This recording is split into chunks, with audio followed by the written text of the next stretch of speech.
Judaïsme au féminin, vivez votre judaïsme intensément avec la rabbinite Léa Benaïm.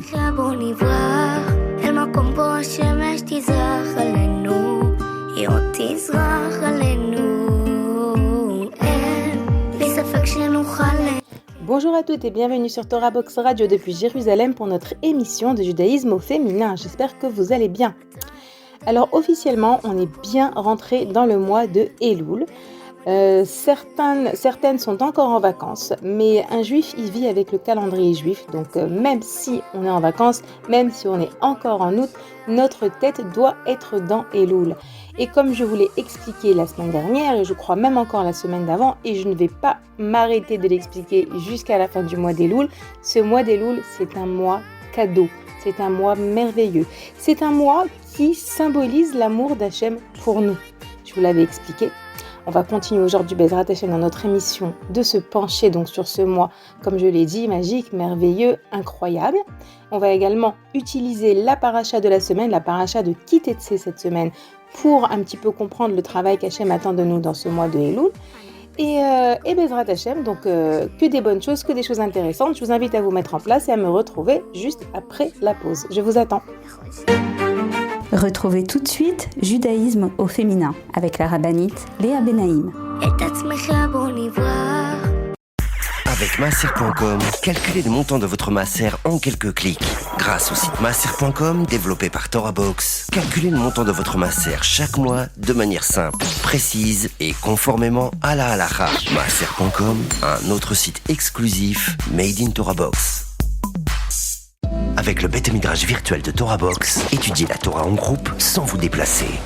Pour la première fois sur Torah Box, rejoignez un groupe d'études dans la discipline de votre choix et avec les meilleurs rabbanim, halakha, Talmud, Mishnah ou encore éthique juive, Chassidut. Confiné ou loin d'un lieu d'études, vous pouvez enfin étudier en compagnie d'un rav et d'autres élèves en ligne avec Zoom, depuis votre ordinateur ou votre smartphone. Le Beth Midrash virtuel de Torah Box, enfin un centre d'études 100% online.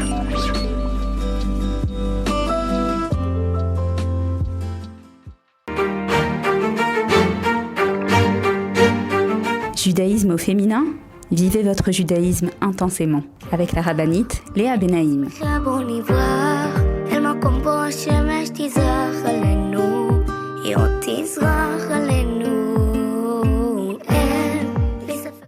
Et nous revoilà donc pour notre émission de judaïsme au féminin sur Torah Box Radio. Parashat Ki Tetsé, on continue avec le mois d'Elul comme on l'a dit. Alors on va commencer par parler de la paracha et vous allez voir comme je l'ai fait, la vérité. Autant pour la paracha de la semaine dernière, la paracha de Shoftim, que pour celle d'avant, la paracha de Re'é, à chaque fois, on tire de la paracha des enseignements qui vont nous enrichir et nous apprendre et nous donner des clés pour exploiter le mois d'Elul. C'est parfait, voilà, la Torah d'Hachem, elle est parfaite.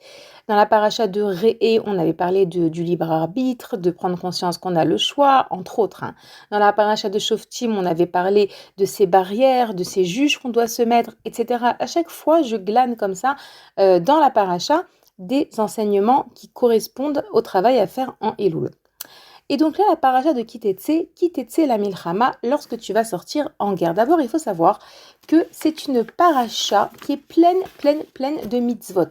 Dans cette paracha, on a, attendez, je me le suis noté, 27 mitzvot positives et 47 mitzvot négatives. Au total, 74 mitzvot.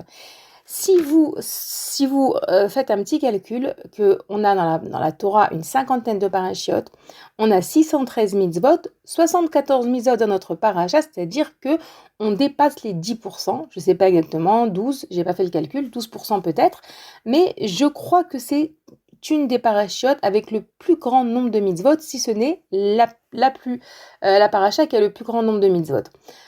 En fait, des mitzvot en tout genre. Et à travers ces mitzvot, on va un petit peu, comme je l'ai dit, essayer de comprendre qu'est-ce qu'Hachem il est en train de nous dire. Parce que, je le répète à chaque fois, Hachem nous parle. Hachem, il nous parle à travers les événements de notre vie, à travers les joies, à travers les galères, à travers les épreuves, à travers nos hésitations, à travers nos soucis, à travers nos enfants, à travers notre mari, à travers nos voisins, à travers notre compte en banque, à travers notre état de santé. Hachem, il nous parle à travers tout ça. Et nous, notre travail, il est de d'être à l'écoute d'Akadosh Baruch Hu. Et Hachem nous parle également au travers de la paracha de la semaine, comme le dit le Baal Shem Tov, que la paracha, c'est intemporel, mais surtout c'est du présent. Ok, c'est un enseignement qui nous concerne à chacun de nous aujourd'hui. D'ailleurs, vous savez, on dit que chaque jour, il y a une voix du ciel qui nous appelle à faire teshuva.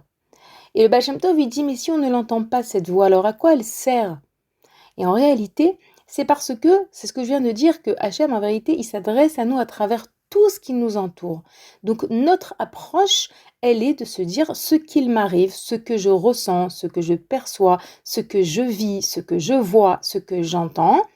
C'est Hachem qui me parle et qui cherche à m'amener à me rapprocher de lui. Ça doit être ça, l'état d'esprit d'un juif. Tout ce qu'Hachem met sur notre chemin, c'est pour qu'on se rapproche de lui. Point. Si par hasard il vous arrive quelque chose, et que c'est quelque chose, je sais pas moi, vous avez un PV, enfin je le dis comme si c'est évident, non, c'est du travail, mais juste je vous explique des notions, après on les intériorise ensemble. Si par exemple vous avez un PV, ou si votre mari vous a dit une phrase qui vous a pas plu, ou même des choses très positives. Par exemple, vous êtes acheté une super tenue qui vous mincit, ou bien la femme de ménage, elle est venue, elle vous a fait tout propre la maison. Tout ce qui vous arrive, ça doit, je vais parler à la troisième personne du pluriel, j'y préfère, tout ce qui nous arrive, ça doit nous amener à nous rapprocher d'Hachem. Les choses bien comme les choses moins bien. Et ça, c'est un travail à faire. Comment est-ce que je me rapproche d'Hachem ? Des fois, on oublie de se rapprocher d'Hachem des choses bien. Donc ça, c'est important à se le noter. On se rapproche d'Hachem de tout ce qu'il y a de bien dans nos vies. Et ce qu'il y a de pas bien, aussi, ça va nous rapprocher d'Hachem. Ça va nous rapprocher d'Hachem à travers le fait qu'on va lui demander de l'aide, à travers le fait peut-être de comprendre qu'est-ce qu'il veut nous dire à travers ce problème, cette galère, cette épreuve. Donc, la paracha, aussi ça nous parle, et la paracha, elle commence par « lorsque tu sortiras en guerre », et après il y a toutes sortes de lois liées à lorsque on sort en guerre. Les rachamim, tous les rachamim, essentiellement les grands de la chassidoute, nous disent, on parle de la guerre du Yetzer Hara. Parce que notre ennemi numéro 1, c'est le Yetzer Hara. C'est contre lui qu'on doit sortir en guerre. On avait un tout petit peu commencé à parler de ce sujet la semaine dernière. Lorsque tu sortiras en guerre contre ton Yetzer Hara. En Elul, on sort en guerre contre notre Yetzer Hara. Des fois dans l'année, on n'est pas en guerre contre lui. On le laisse s'installer, on le laisse faire son nid, malheureusement. Mais en Elul, non. Là, on va l'attaquer. Alors, il y a plusieurs choses à savoir sur le Yetzer Hara. Il est très vicieux, il se déguise. Chaque année, je raconte l'histoire du passeur de vélo. Alors, pour celles qui écoutent mes émissions depuis 6 ans, vous connaissez peut-être déjà cette histoire. Mais étant donné qu'il y a, d'abord, vous pouvez oublier, on oublie parfois. Et puis, il y a aussi toujours de nouvelles auditrices, donc je me permets de la raconter encore une fois. On raconte l'histoire d'un homme qui arrive en vélo à une douane. Et il tient là dans son vélo, il a un gros sac de sable.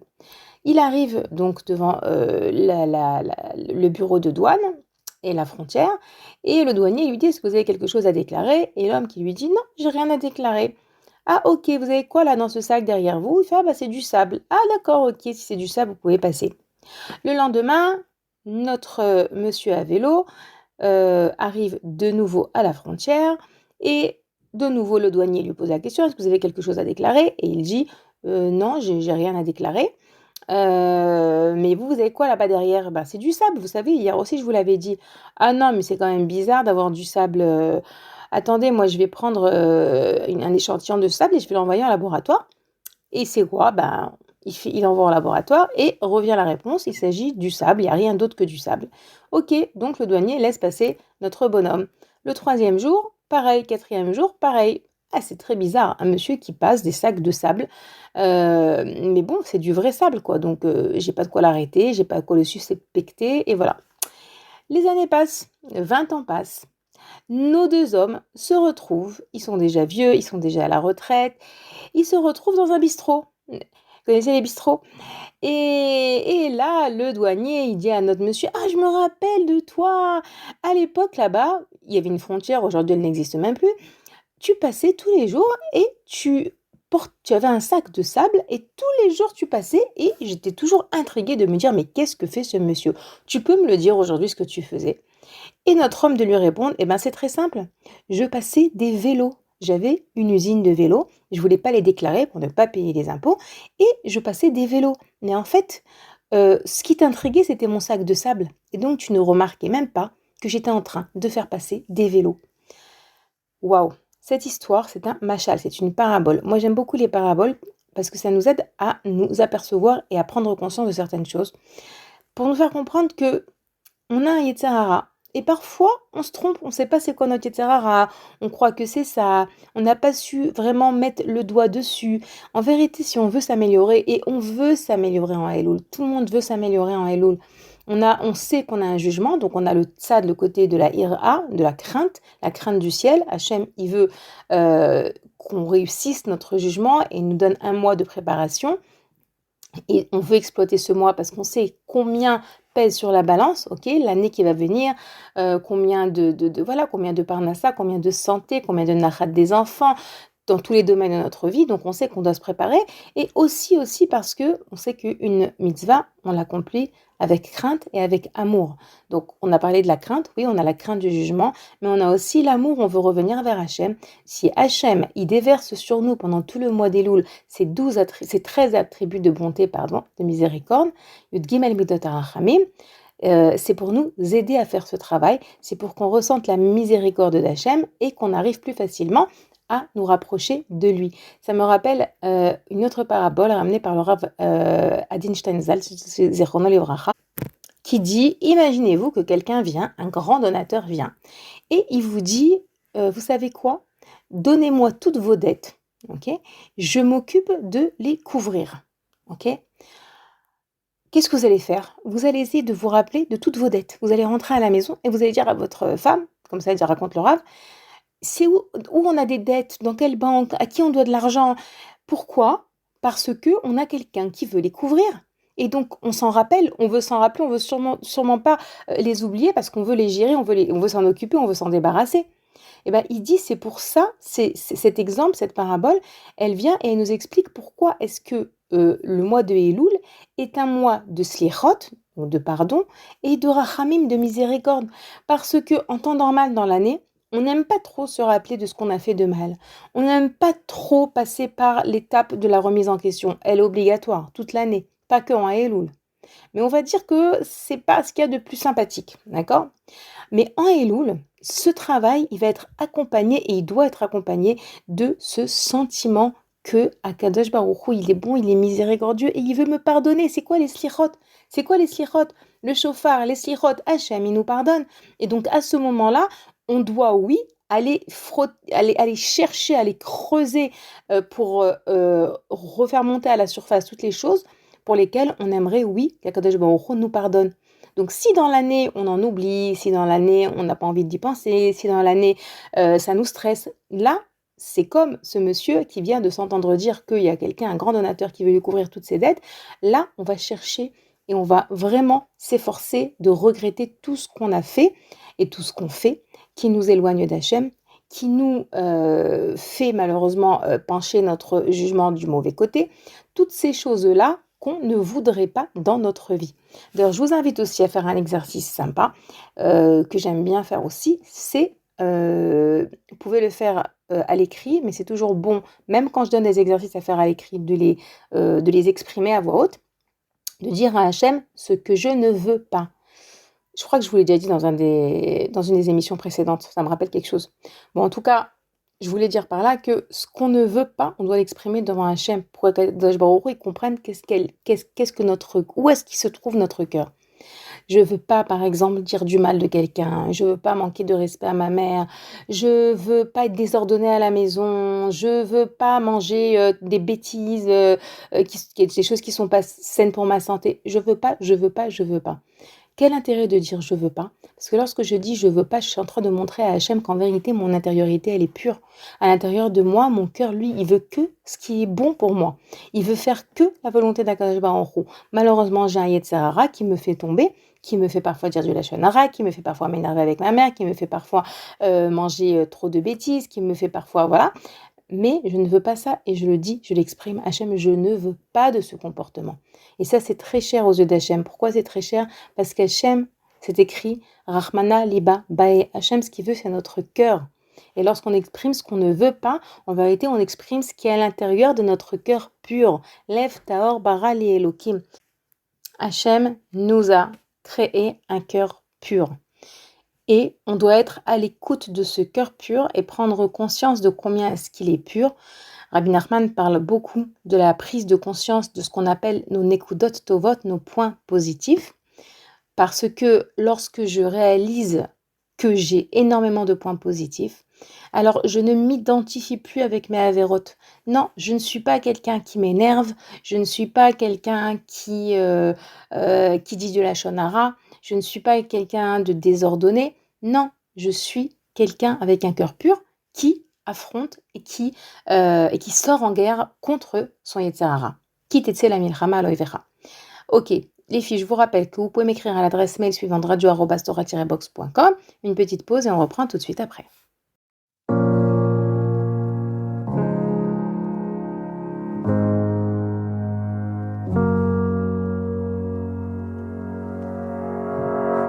Adonai Olam Asher malach b'terem kol yitzir nivra Lies naso B'chertzoi kol azay melech shemoy nikra V'yacharei kichlois hakol Livado yimloich noira V'hu haya V'hu hoiveh V'hu yiyeh b'sifara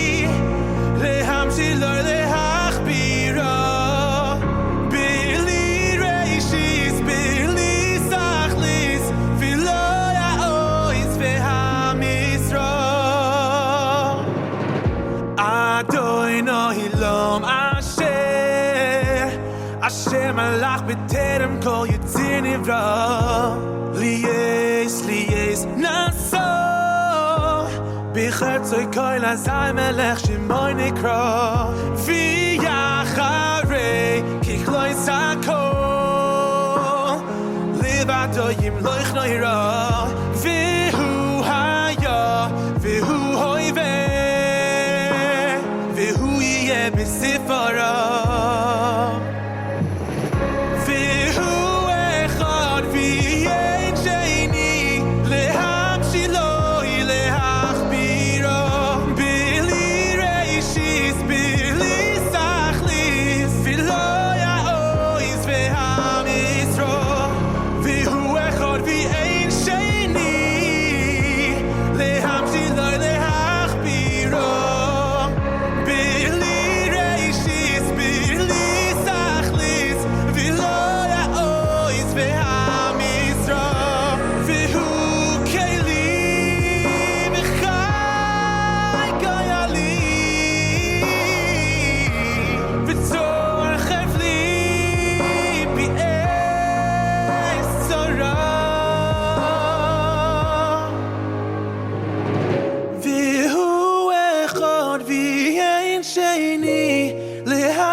Et nous revoilà pour la suite de notre émission de judaïsme au féminin sur Torah Box Radio. Parachat Ki Teitzei, mois d'Elul, on continue. Donc comme je vous l'ai dit, dans cette paracha, on a Baruch Hashem 74 mitzvot. Alors je vous l'ai promis, on va un petit peu se pencher sur certaines mitzvot de la paracha et faire le lien avec le mois de Elul, Bezrat Hashem. Alors une des mitzvot de la paracha, c'est la mitzvah de Hashavat Aveda. C'est-à-dire que si on trouve un objet perdu, on se doit de chercher à qui il appartient pour pouvoir le rendre. Il y a plusieurs points intéressants dans cette mitzvah. D'abord, on voit on nous dit que si on a trouvé un objet perdu, on n'a pas le droit de faire comme si on l'a pas vu, de faire comme si on ne sait pas qu'il a été perdu. À 3 reprises dans la paracha, on nous parle de cet interdit de ce qu'on appelle en hébreu les italem, faire ignorer, faire comme si que j'ai pas vu. 2 fois au sujet de la mitzvah de Hashavat Aveda et 1 fois au sujet d'une autre mitzvah qui s'appelle la mitzvah de Teina. C'est quoi? C'est une autre mitzvah qui apparaît dans la paracha que si on voit par exemple quelqu'un qui a besoin de charger son âne ou quelqu'un qui a besoin de décharger son âne, il y a des mitzvot comme ça, on nous dit tu peux pas faire comme si que tu les as pas vus. Donc déjà, le petit point de réflexion autour du mois d'Elul, c'est que parfois on veut se faciliter la vie et faire comme si que on n'est pas au courant.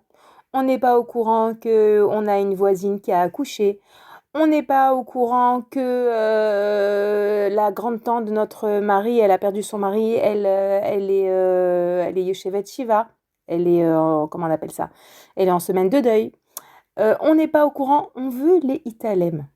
Bon, dans la paracha, ça apparaît, comme je vous l'ai dit, autour de la mitzvah de Shabbat Aveda, donc il faut se le noter. On ne peut pas faire comme si qu'on n'est pas au courant que on a vu, par exemple, en bas de la maison, je sais pas moi, un objet, voilà, on va dire, je sais pas moi, un livre, ok? On ne peut pas se dire, ah non, moi j'ai rien vu, ok? Non, on a une obligation de le prendre et en Israël, ça se fait beaucoup. En France, j'imagine que c'est un peu plus compliqué. On met des petits papiers dans la rue. J'ai trouvé un livre dans la rue une telle. Et dans la rue, voilà, moi j'habite rue Ahavat Israël. Très beau nom de rue, n'est-ce pas? Celui qui a perdu un livre, qui m'appelle. Et après, il y a des conditions. Il faut qu'il vienne, qu'il dise c'est quoi le nom du livre, par exemple, la couleur, etc. pour être sûr qu'on le rend à la bonne personne. L'oleitalem, ne pas ignorer, ne pas faire comme si qu'on n'est pas au courant. En vérité, ça vient et ça nous invite à être sensibles. À être sensible à ce qu'il y a, à ce qui se passe autour de nous. Ne pas être insensible, ne pas se cacher les yeux, ne pas se cacher la vérité, ne pas se défiler devant nos devoirs, devant ce que notre conscience, elle nous invite à faire. Des fois, on sait par exemple que il faut qu'on prépare un plat pour une femme qui a accouché. Parce que elle a personne, parce que nous, on peut le faire, etc. D'accord? Faire comme si que je suis pas au courant, la Torah, elle nous dit non, tu peux pas être insensible, tu peux pas te mentir à toi-même. Maintenant, ça veut pas dire qu'à tous les coups, je dois préparer. Si moi-même, je ne peux pas, je suis débordée, je travaille, je n'ai pas le temps, alors peut-être que vraiment, j'ai pas la possibilité de faire cette mitzvah. Mais il faut être honnête avec nous-mêmes. Si on n'a pas la possibilité, parce que physiquement, on n'a pas le temps, c'est pas possible, alors ok, Hachem, je sais qu'il y a ici une mitzvah. Il y a ici une femme qui a accouché, qui a besoin d'aide.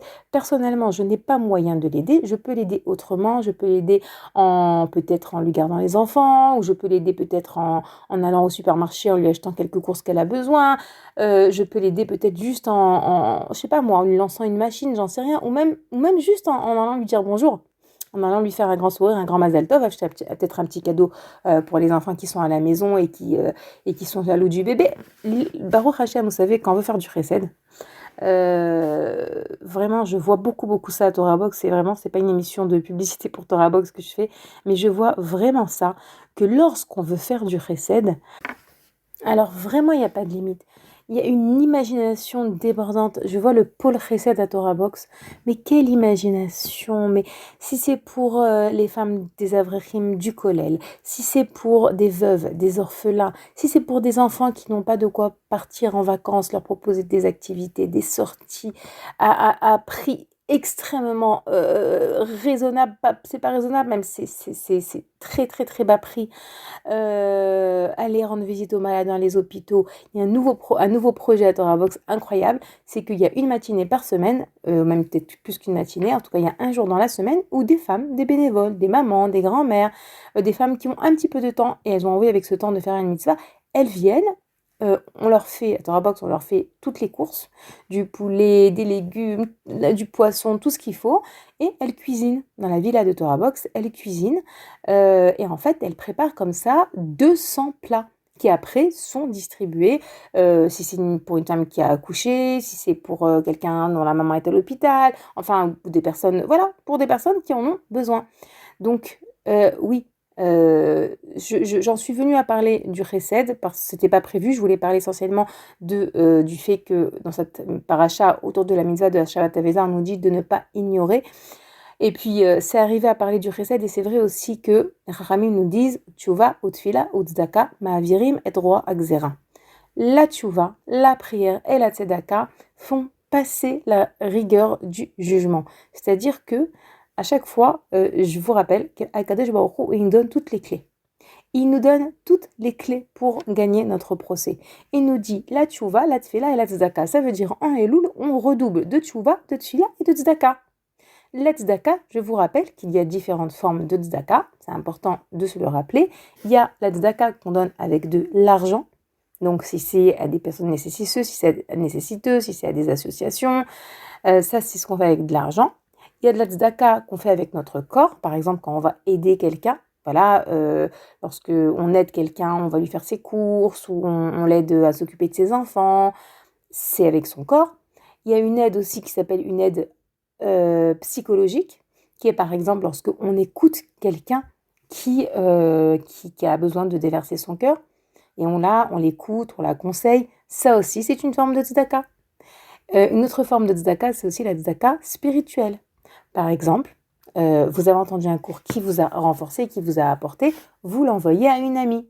Alors, il y en a qui n'aiment pas ça, qui ne veulent pas insister, je comprends, moi aussi je suis comme ça. Mais si vous savez que c'est un cours dans lequel vous avez entendu des idées qui pourront renforcer quelqu'un, vous pouvez envoyer. Ou bien vous pouvez ne pas simplement envoyer, ou bien raconter. Raconter, vous savez, j'ai entendu dans un cours qu'il y a différentes formes de recettes, c'est important. Dafka, dans ce mois, on demande de redoubler en tzedaka. Bien sûr, il y a la tzedaka avec l'argent, mais il faut savoir qu'il n'y a pas que ça. Et on a dit, il y a avec notre corps, il y a avec notre sentiment, notre regesh qu'on appelle, avec notre côté donc psychologique, il y a spirituel. Donc on a le choix du roi. Moi, je vous invite, un petit exercice encore, à chaque fois que je vous donne des petits exercices, je vous invite à noter. D'accord ? Quelles sont les formes de chesed que vous pouvez faire ? Parce qu'en vérité, on a chacune des vies différentes. Ok ? Il y en a qui n'ont pas du tout de temps, mais qui ont un peu d'argent. Il y en a qui n'ont pas d'argent, mais qui ont un peu de temps. Il y en a qui n'ont ni temps ni argent, mais qui ont énormément de patience. Et donc, ils vont pouvoir, à travers ça, peut-être leur patience, pouvoir accompagner psychologiquement quelqu'un qui traverse une épreuve. Il y en a d'autres qui ont un grand bagage spirituel et qui savent transmettre la Torah, qui peuvent transmettre la Torah. Donc peut-être que elles, ça va être ça, cette forme de recette qu'elles vont devoir augmenter et redoubler dans le mois de Elul. Chacune qu'elles se notent sur une feuille. Je vous invite à vous noter 5 formes de tzedaka que vous pouvez faire. Et dans le mois d'Elul, essayez de les mettre en pratique. D'accord ? Vous avez encore 3 semaines. Essayez pendant ces 3 semaines de dire à Kadosh Baruch Hu, tu nous as dévoilé que la tzedaka, c'est une des choses qui nous permet donc de nous débarrasser de la rigueur du jugement. Je veux, bli neder, avec l'aide de Dieu, avoir, je vous donne des exemples, 5 occasions pendant ce mois de Elul de redoubler en tzedaka par rapport à la tzedaka qui me correspond, qui me convient. Donc ça, c'était encore une petite idée. D'ailleurs, vous savez que la mitzvah de Shabbat Aveda dont on a parlé, rendre un objet perdu, c'est aussi ramener quelqu'un vers la Torah. Et oui, évidemment, ce n'est pas la première dimension de cette mitzvah. La première dimension, c'est quelqu'un qui a perdu un objet, et on lui rend. Si on l'a trouvé, on lui rend. Mais il faut savoir aussi que quelqu'un qui s'est éloigné d'Hachem, c'est quelqu'un qui s'est perdu. D'accord ? Dans ce mois de Elul, on veut retrouver notre chemin parce que on s'est perdu toute cette année, on s'est perdu, on a été à droite, à gauche, on s'est éloigné d'Hachem, on s'est perdu. Et donc, le Harizal, il dit qu'il y a une phrase qu'il est bon de murmurer pendant le mois de Elul. Cette phrase, c'est Anoten Bayam Derer. C'est une phrase du prophète Yeshayahu qui dit celui qui donne le chemin dans la mer. On parle d'Akadosh Baruch Hu qui dirige notre chemin, qui dirige nos voies. Anoten Bayam Derer. Comme ça, le Harizal disait que c'était une phrase, un pasouk, un verset de Yeshayahu à dire pendant le mois de Elul. Pourquoi ? Parce que c'est un mois où on veut retrouver notre chemin. C'est un mois où on veut se remettre sur les rails de ce qu'Hachem attend de nous, de ce qui est juste pour nous, de ce qui va nous amener à, comme on l'a dit, gagner notre procès à Rosh Hashanah, qui va nous amener à nous sentir proches d'Akadosh Baruch Hu, qui va nous amener à profiter et à exploiter le fait que le roi est dans les champs. Vous connaissez toutes certainement cette parabole du Baal Hatanya qui nous dit le roi est dans les champs, c'est-à-dire qu'au mois d'Elul, Hachem, il est beaucoup plus présent, c'est beaucoup plus facile de le voir que le reste de l'année où il est au palais, où il faut un rendez-vous, tout ça dans la parabole. Donc Hachem, il est beaucoup plus présent, il nous tend la main, je vous l'ai dit la semaine dernière, et quelque chose de très joli que j'ai lu dans le livre de du Rav Michi Yosefi Ma'agal Hashana Sichat Raverim, qui dit que dans cette parabole du Baal Hatanya, on dit que le roi qui est dans les champs, il a un visage rayonnant, un visage souriant, un visage avenant. Et bien, le Rav Michi Yosefi, il dit, on peut apprendre de lui. Si dans cette parabole, on nous parle d'un roi avec un visage avenant, et bien nous aussi, venez, on aborde un visage avenant, souriant, pendant ce mois d'Elul, à savoir que ça aussi, c'est une forme de chesed, on ne l'oublie pas. Lorsque je souris à quelqu'un, je lui fais du bien. Lorsque j'ai une tête d'enterrement, lorsque on voit sur mon visage que je suis tracassée, c'est désagréable pour les gens qui nous entourent, ça apporte l'angoisse. D'accord ? Donc ça aussi, c'est un conseil pour ce mois d'Elul. Donc essayez de ne pas ignorer, de ne pas être insensible, trouver les formes de tzedaka qui nous correspondent, essayez de se retrouver et d'aider les gens à se retrouver dans le chemin d'Akadosh Baruch Hu, dans le chemin qu'Akadosh Baruch Hu nous invite à prendre, se répéter les mots Anoten Bayam Derer. Et Bezrat Hashem, qu'Hashem nous aide. Et puis je vous rappelle que notre émission, elle est rediffusée tous les jours sur la radio de Torah Box et vous pouvez également la retrouver sur le site en tapant sur le moteur de recherche Judaïsme au féminin. Là, vous trouverez toutes les émissions depuis 6 ans, Baruch Hashem. Une petite pause et on se retrouve tout de suite après. Le service Refoua Shelema de Torah Box. C'est l'occasion de prier pour les malades du peuple juif. Envoyez le nom de vos proches malades. Choisissez la formule la plus adaptée et permettez à des milliers de juifs à travers le monde de prier pour sa guérison. Un malade isolé, Torah Box a même mis en place un service de Bikur Cholim, la mitzvah de rendre visite aux malades. Alors rendez-vous sur www.torah-box.com/refoua-shelema et bénéficiez de l'extraordinaire force des prières du peuple juif en faveur de nos malades.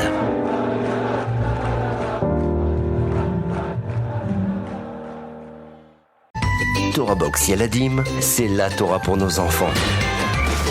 Retrouvez chaque mercredi Béni et ses amis pour apprendre la paracha de manière ludique et découvrez des vidéos pour enseigner à nos enfants la Mishnah, la Gemara, les chants de Shabbat et des histoires passionnantes de nos tzadikim. Alors rendez-vous sur torah-box.com/Yaladim pour vous inscrire et épanouir vos enfants en douceur et dans le divertissement sur la voie de la Torah et des bonnes midotes. Torah Box Yaladim, c'est la Torah pour nos enfants.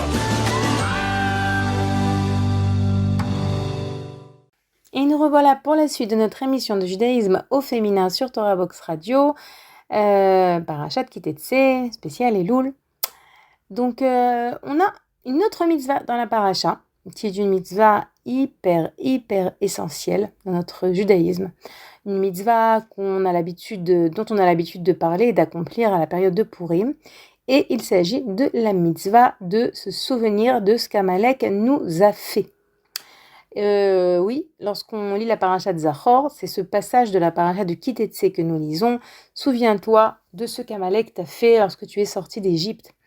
Amalek aussi, vous avez bien compris, c'est une forme de Yetzer Hara. On est bien d'accord, on a dit que dans la paracha de Kitetse, on nous donne des outils pour sortir en guerre contre notre Yetzer Hara, et on nous parle donc de cette forme de Yetzer Hara qui s'appelle Amalek.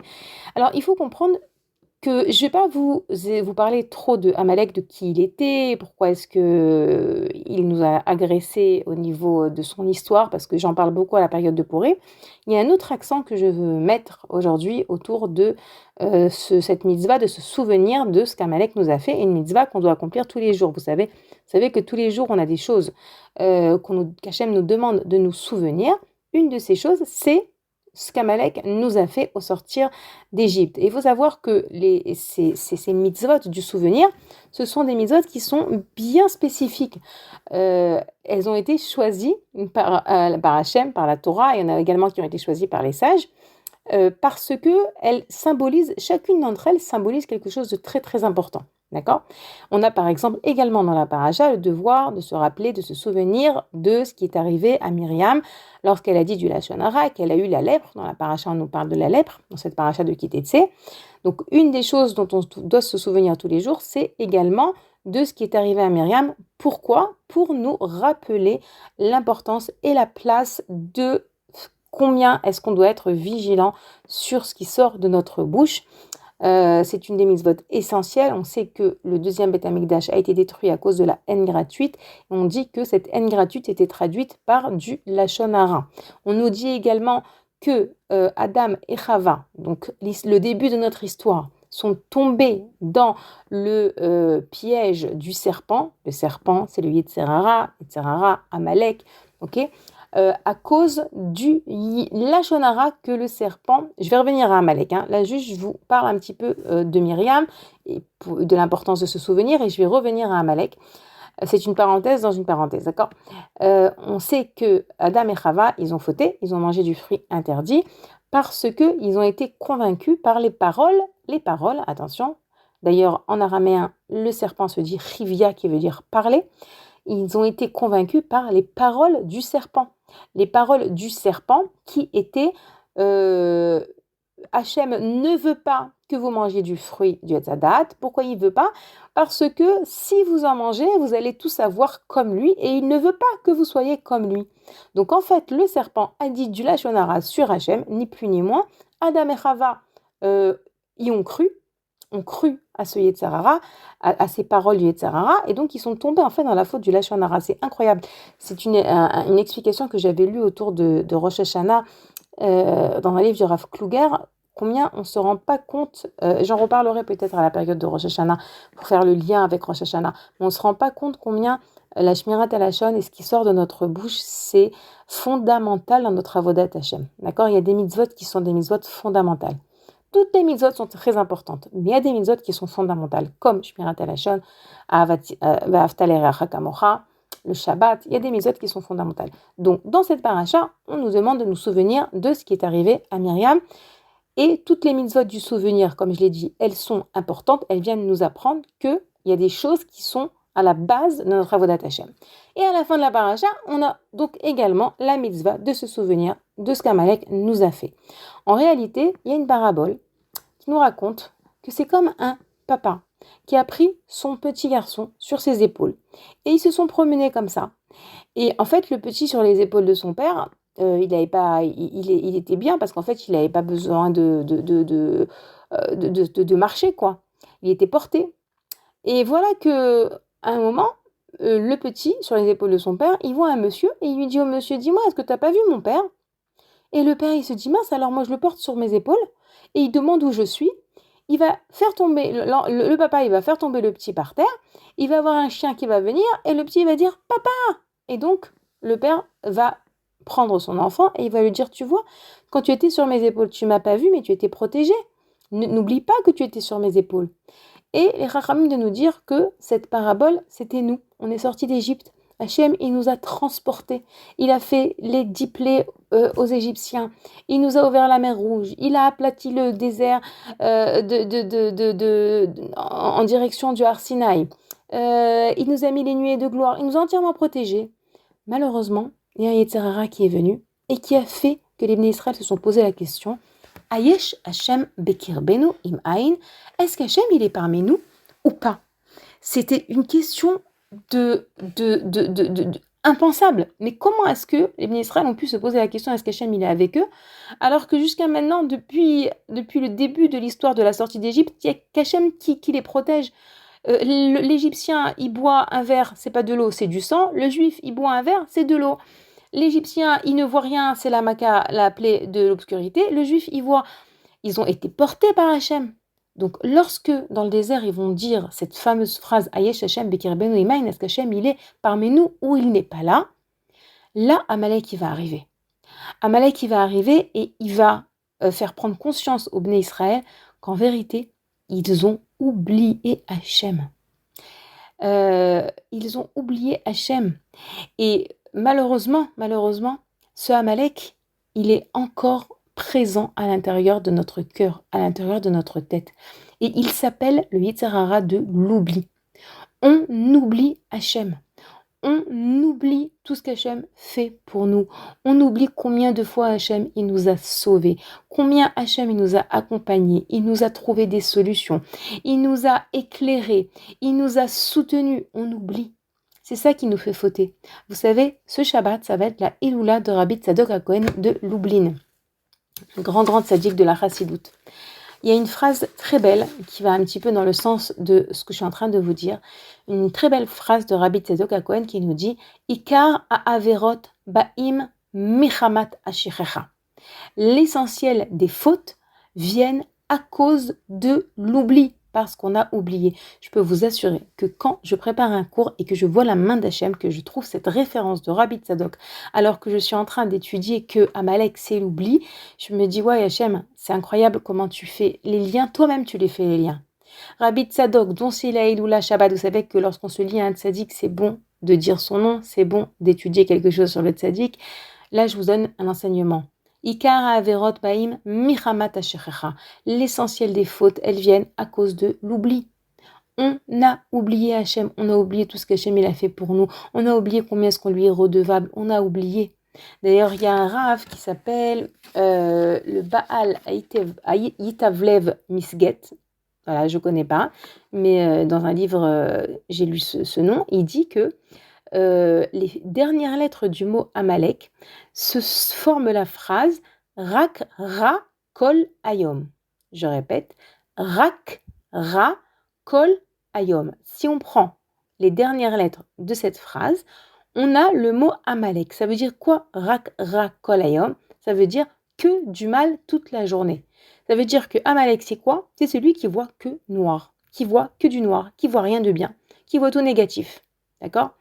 Vous savez, de nouveau, je ne me souviens plus si je vous en ai parlé dans une précédente émission. Si c'est le cas, alors je m'excuse de le redire, mais j'en suis pas sûre. Il y a une chanson du chanteur, du Rav israélien, le Rav Ronen Razida, qui s'appelle Le Sar de Koutsi. Et dans cette histoire, dans cette chanson, c'est une histoire, on raconte qu'un jour, le Sar de Koutsi, le prince de Koutsi, donc c'est un Rav, a dit à Hachem, Hachem, je t'en prie, dis-moi, comment est-ce que je peux faire pour lutter contre mon Yetzer Hara? Et Hachem lui a dit, si tu veux lutter contre ton Yetzer Hara, souviens-toi de moi. Pense à moi. Pense à moi. Plus tu penseras à moi, plus tu auras moi en tête, et moins tu auras affaire à ton Yetzer Hara, et plus tu seras protégé de ton Yetzer Hara. Donc, on apprend de là plusieurs choses. On apprend qu'on a une mitzvah de se souvenir de ce qu'Amalek nous a fait. Avant de se souvenir de ce qu'Amalek nous a fait, il faut se rappeler dans quel état d'esprit on était. On était dans cet état d'esprit de se demander est-ce qu'Hachem il est parmi nous parce qu'on avait oublié. Je dis on avait oublié, oui, j'étais pas là-bas dans le désert avec eux, mais oui, ma neshama elle y était. Donc on avait oublié tout le bien qu'Akadosh Baruch Hu nous avait fait. On s'est éloigné d'Akadosh Baruch Hu et on s'éloigne encore d'Akadosh Baruch Hu parce qu'on ne le voit pas, parce qu'on ne le voit plus, parce qu'on est occupé, c'est la course. Et en vérité, vous savez que le Shulchan Aruch, donc ce livre, le livre de la Halacha, il nous dit qu'un juif il doit commencer sa journée en s'imaginant Shiviti Hashem et Negitamit, en pensant à Hashem, en pensant à Hashem, il est avec moi, devant moi, il va m'accompagner. Donc, pour échapper à la faute, pour lutter contre notre Yetzer Hara, parce que c'est le thème de notre émission aujourd'hui, on doit aller à l'inverse de la shirecha, à l'inverse de l'oubli. Comme on l'a dit, l'oubli, c'est ça qui nous amène à fauter. Et on doit se souvenir d'Hachem. Petit exercice pour aujourd'hui. Je vous invite à prendre votre cahier. J'espère que vous avez un cahier de Elul. Si ce n'est pas le cas, vous allez l'acheter tout de suite. Un très beau cahier. Moi, je me suis acheté un magnifique cahier Baruch Hashem. Donc, je vous invite à le faire et à noter les exercices que je vous donne. Un exercice que je vous donne, c'est de vous souvenir. Comment est-ce que vous vous souvenez? En notant chaque jour des choses pour lesquelles vous remerciez Akadosh Baruch Hu. Ah oui, bon ça va, l'exercice de noter les choses pour lesquelles on remercie, on le connaît d'ailleurs, on le connaît très bien, c'est du classique. C'est du classique, oui. Mais dans ce mois d'Elul, il est indispensable. Vous savez pourquoi?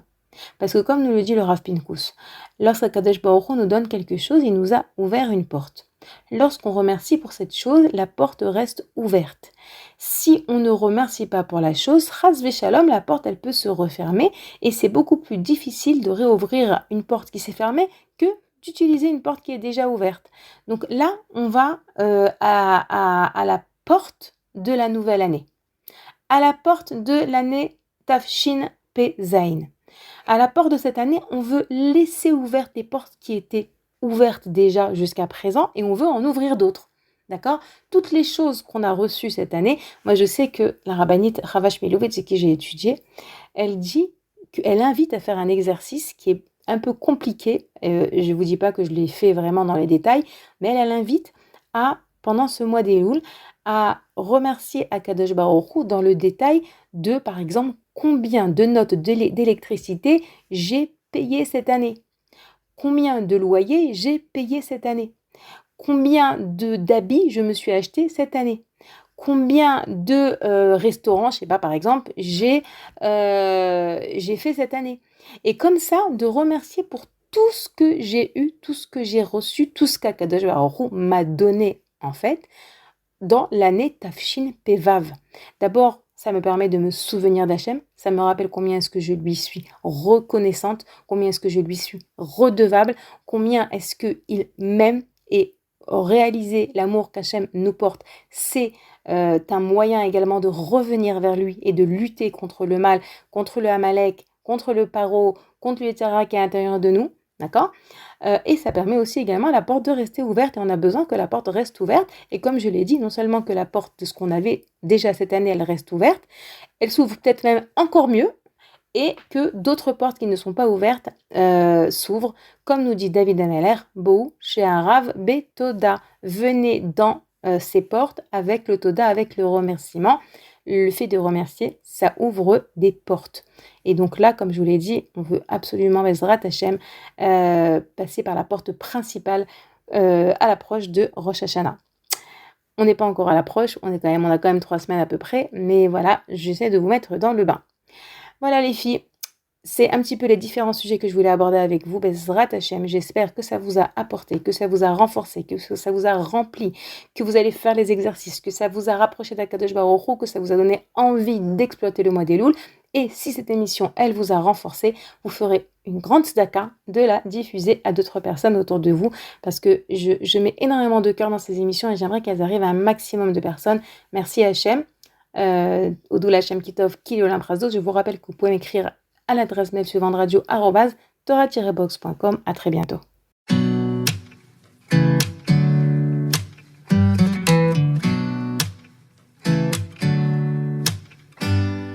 יום בהיר נמתח בשיפולי מזרח, אתה פוקח את העיניים הטרוטות, מסיר את האבק, מנקה לאט בשקט, מחשבות ישנות עולות, געגוע בלתי מוסבר לחופש, קוראת לך ארץ רחוקה, הכל עוד אפשרי אם רק תבחר להשיב את עצמך ממצולות הים, את הזמן שעבר, את החלום שנמוג בין הסערה, אתה מתחיל לרקוד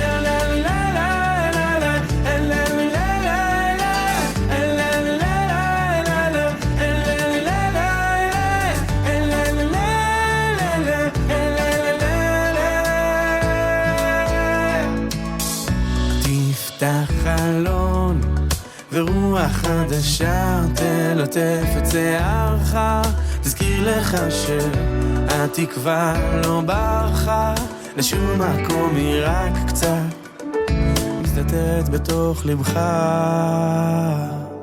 הכל עוד אפשרי אם רק תבחר להשיב את עצמך ממצולות הים, את הזמן שעבר, את החלום שנמוג בין הסערה.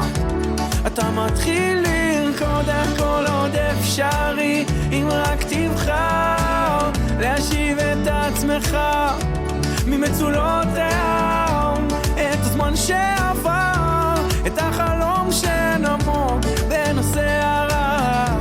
אתה מתחיל לרקוד,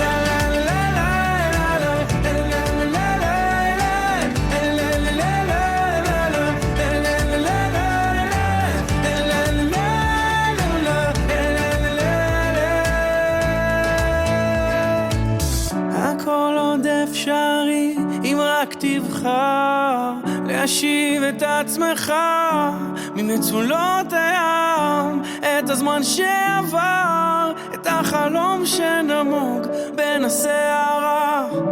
אתה מתחיל לרקוד